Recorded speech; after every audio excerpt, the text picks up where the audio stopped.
আমি এখানে আমার পরিবারকে নিয়ে এসেছি, কারণ এই জিনিসটা জানা দরকার যে হয়তো গুম আমাকে করা হয়েছিল, আমাদেরকে করা হয়েছিল, কিন্তু এই সাজাটা কিন্তু পুরো পরিবারের ভুক্ত হয়েছে। 7 মাস গুম ছিলাম, কিন্তু বিশ্বাস ছিল যে একদিন না একদিন বাংলাদেশের মাটিতে আমরা এটার বিচার পাব। বহুদিন পরে আজকে এই বিচার শুরু হয়েছে। আশা করছি যে শিগগিরই আমরা কিছু রেজাল্ট পাব। আমাদের একটা আশা ছিল সবসময় যে যারা আমাদের উপরে এই জুলুম করেছে তাদেরকে হয়তো আমরা কাঠগড়ায় দেখতে পাবো। অনেকেই পালিয়ে গেছে, অনেকেই এখনো দেশে আছে। যারা দেশে আছে আশা করছি তাদেরকে শিগগিরই আটক করা হবে, এবং যারা পালিয়ে গেছে তাদের জন্য আমাদের একটা বার্তা আছে, দুনিয়া অত বড় না, আপনারা যেখানেই লুকিয়ে আছেন আপনাদেরকে খুঁজে বের করা হয়েছিল। ডিজিএফআই আমাকে 8 বছর আটক রেখেছিল। আমি কেন যত রকমেরই যত জুলুম অন্যায় অবিচার হোক না কেন, আমি সব কিছুর বিচার চাই। আজকে আমি এখানে এসেছি, অ্যাডভোকেট তাজুল যেটা বলেছেন চিফ প্রসিকিউটর, আমিও সেই সাথে বলতে চাই যে অন্যায় যেই করুক না কেন কেউ আইনের ঊর্ধ্বে নয়, সকলকেই আইনের মুখোমুখি হতে হবে এবং অপরাধী বিচার পেতে হবে, এর কোনো বিকল্প নেই। Injustice anywhere is justice, threat to justice everywhere. সুতরাং আমি কোনো অবিচার চাই না, আমি তাদের উপরে কোনো জুলুম হোক সেটা চাই না, কিন্তু সুবিচার হোক, ন্যায় বিচার হোক সেটা চাই। আমি এই জন্য এখানে আজকে মামলা দায়ের করেছি। আমি প্রত্যাশায় রইলাম, আকাশায় রইলাম, এবং আমি নিশ্চিত দেশবাসী অপেক্ষায় আছে যে অপরাধীর সঠিক বিচার হোক। আমার প্রধানমন্ত্রী, ওনার সামরিক উপদেষ্টা, ডিজিএফআই যারা ডিজি ছিলেন সবার বিরুদ্ধেই আমি মামলা করেছি।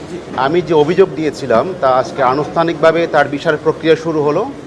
যে যারা আমাকে আইন বহির্ভূতভাবে যে প্রায় 5.5 বছর গুম করে রেখেছিল তুলে নিয়ে, তাদের বিরুদ্ধে সুনির্দিষ্টভাবে মামলা আমি দিয়েছি, এবং আমি বিশ্বাস করি যে একটা ন্যায় বিচার প্রতিষ্ঠা হবে, এবং যারা প্রকৃত অর্থে যারা অপরাধী, যারা এই গুমের সাথে যারা জড়িত ছিল তাদের শাস্তি হবে, এবং এই বাংলাদেশের মাটিতে একটা ন্যায় বিচার প্রতিষ্ঠা হওয়ার মাধ্যমে ভবিষ্যতে আর কেউ যেন এই গুমের বা খুন অবৈধভাবে, বেআইনিভাবে, আইন বহির্ভূতভাবে নাগরিকদের উপর জুলুম, অত্যাচার, নিপীড়ন, খুন গুমের ঘটনা ঘটাতে না পারে।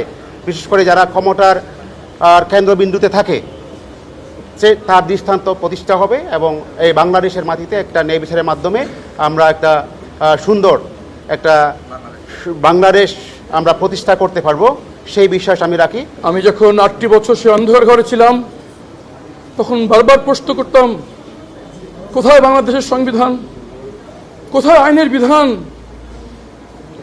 কোথায় আমাদের আইনজীবী বৃন্দ যাদের সাথে আমি একসঙ্গে কাজ করেছি বছরের বছর, কোথায় বিচারক বৃন্দ যাদের সাথে আমি মামলা পরিচালনা করেছি, কোথায় মানবাধিকার সংগঠনগুলো যাদের কাছে আমরা সবসময় বাংলাদেশের পরিস্থিতি নিয়ে উদ্বেগ প্রকাশ করতাম।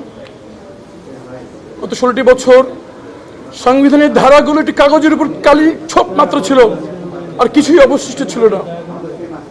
আজকে এই বিচারের প্রক্রিয়া শুরুর মাধ্যমে আমাদের আশা যে বাংলাদেশের সংবিধান শুধু একটি লেখা বা বই নয়, এর প্রয়োগ পরিপূর্ণভাবে আজকে থেকে আমরা দেখব, এবং ইনশাআল্লাহ এই বাংলার মাটিতে আমাদের সাথে যে জুলুম করা হয়েছে আর কোনোদিন কোনো নাগরিককে যেন এই জুলুমের শিকার করতে না হয়, সেই নিশ্চিতকরণ আমরা দেখবো ইনশাআল্লাহ। আজ 22 সালে বলেছিলাম ডিজিএফআইতে আয়নাঘর আছে, ওখানে আদমি স্যার আছে। আজকে সেই বিচার শুরু হলো। মহান আল্লাহর কাছে এটুকুই বলবো, আমরা সবাই ন্যায় বিচার পাবো। ফ্যাসিস্ট যত বড়ই হোক কেউ ছাড় পাবে না। কি বলবো, এটা তো আমি একা গুম না, আমার পুরো পরিবার গুম। আদমি স্যার একা গুম না, পুরো পরিবার গুম। এটা কি কষ্ট বোঝানো যাবে না। আমি মনে করি আদালতে উচিত হবে এদেরকে আয়নাঘরে রেখে এদের বিচার করা হোক। আয়নাঘরটা কত কষ্টের, ওইখানে রেখে এদের বিচার করা হোক। আমার আর কিছু অনুমতি নাই। একজন আল্লাহ আছেন, সব সত্য, সবার বিচার হবে, কেউ ছাড় পাবে না। আমি 4.5 মাস গুম ছিলাম।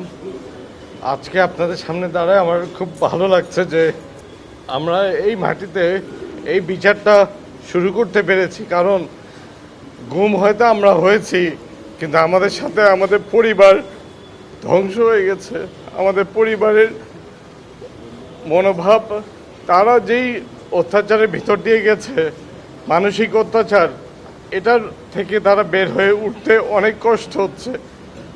আর আপনারা কতটুকু জানেন বা অনুভব করতে পারেন জানি না, কিন্তু বাংলাদেশের মাটিতে রাজনীতি করা কোনো দোষ না। আমরা রাজনীতি করেছি বলে আমাদেরকে আয়নাঘরে যেতে হয়েছে, কিন্তু কিন্তু আমাদের পরিবার কোনো দোষ করে নাই, আমরাও কোনো দোষ করি নাই। এই বিচারটা এই মাটিতে হবে। আর যারা আমাদের সাথে এই অত্যাচার করেছে, আমি আল্লাহর কাছে বিচার দিয়ে এসেছি। আমি ওমরায় গেছিলাম, আল্লাহর কাছেও বিচার দিয়েছি, জনগণের কাছেও বিচার চেয়েছি। আপনাদের সবার মাধ্যমে আমি ন্যায় বিচারটা চাই আমাদের সকলের জন্য, তাতে ভবিষ্যতে বাংলাদেশে এমন কোনো অত্যাচার বা এই আয়নাঘর যেন না থাকে। তো আমি যেহেতু মুক্ত দেশের জন্য যুদ্ধ করেছি, দেশ স্বাধীন করেছি, দেশের মানুষের জন্য তো আমার দায়িত্ব। আমাকে ধরে নিয়ে গেছে 2018 সনে ডিজিএফআই, সম্পূর্ণভাবে আমি নির্দোষ হিসাবে নিয়েছি। কি অবদান নিয়েছে শুধু লেখালেখি এবং সরকার সমালোচনা করেন, এইটাই। তো যা হোক, আগে মনে করতাম যে হয়তো এই কোন বিচার পাবো না, বিচার হবে না। যা হোক, আল্লাহর রহমতে এখন বিচার প্রার্থী হয়েছি, বিচার কার্যকর শুরু হয়েছে। যাদের বিরুদ্ধে অ্যানাউন্সমেন্ট করা হয় আর গ্রেফতার যারা হচ্ছে, এরা নিশ্চয়ই গ্রেফতার হবে। একটা উদ্দেশ্য যে আমরা বিচার চাচ্ছি, বিচার মানে পাবো আশা করি, এবং আমরা যে ক্ষতিগ্রস্ত হচ্ছি সেই ক্ষতিগ্রস্তটাও, ক্ষতিপূরণটাও আমরা চাইবো আদালতের মারফত। আমার দাবি সবার কাছে এটাই।